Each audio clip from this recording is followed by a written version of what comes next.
Hello children, welcome back. So this is the second solution of your yesterday's assignment. So in your yesterday's assignment, the second question was to write a program in C++ to print my name is in one line and then Varsha in the other line. Okay, so this is the solution to that program. This is hash include iostream.h, your first line, and then hash include conio.h, your second line, then void main, then after that curly braces, then clrscr to clear the screen. Then now in the question we have asked you to simply print. Okay, there was nothing that we have asked you to sum the numbers or to find out the difference. So in that case, just to print the name or to print anything, we can go do it directly. We need not to have any variable for that.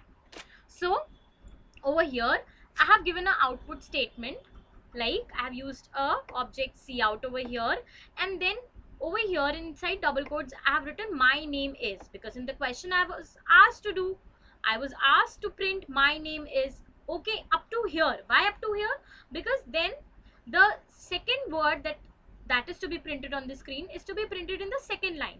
So after writing this much, I have closed the double quotes and then I've used the cascading brackets and then I have written endl over here. Okay, why endl? Because with the use of endl, the cursor shifts to the second line or to the next line. So that is why I've used endl over here, endl. Fine. And then semicolon. After this, again, a output object is over here, cout, and then inside double quotes I have written Varsha. Fine, because this is the very name which I have been asked in the paper.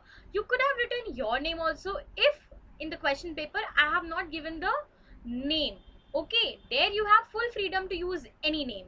But if in the question paper you have been asked to print certain name, then you have to print that name only, children. Fine, you cannot manipulate that thing because it has been asked, and when it has been asked you have to do exactly the same thing. Okay, and when we say write a program, we mean that we need the coding for it.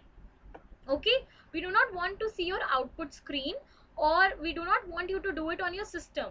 We want you to write the code like this in your notebooks, and then you may check it later on your system that whether it is working or not, or you may also try it using first doing it on your system and then noting it down.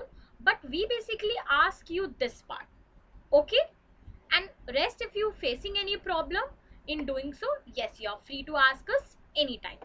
Fine. So this is the solution to your second question.